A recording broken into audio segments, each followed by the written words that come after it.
Hi, this is Greg Palya. I'm with West Roofing Systems and welcome to another edition of Whiteboard Roofing. Today we're going to talk about, can spray foam go over wet insulation? So you're a building owner and you have some leaks in your building. Now you go up to your roof there and it looks clean and dry. And you call a couple of contractors, get a couple quotes, and here's what happens. Contractor one says, it's dry up top, just spray some foam over top of it and you're good to go.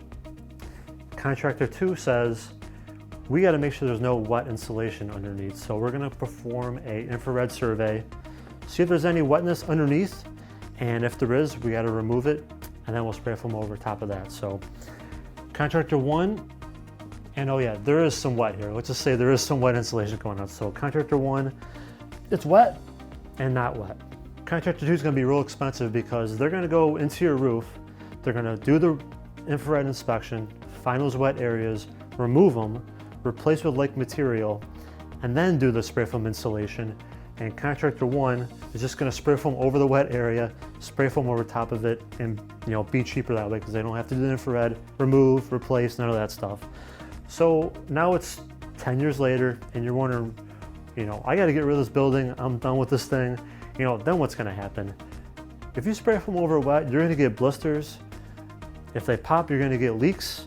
And if you try to sell the building, a building inspector is going to know that and it's going to make you do the repairs before you sell the building. Now, if you do it the right way, the selling point could be, there's a spray foam roof up there, there's no wet insulation, and you have a renewable roofing system for the life of it.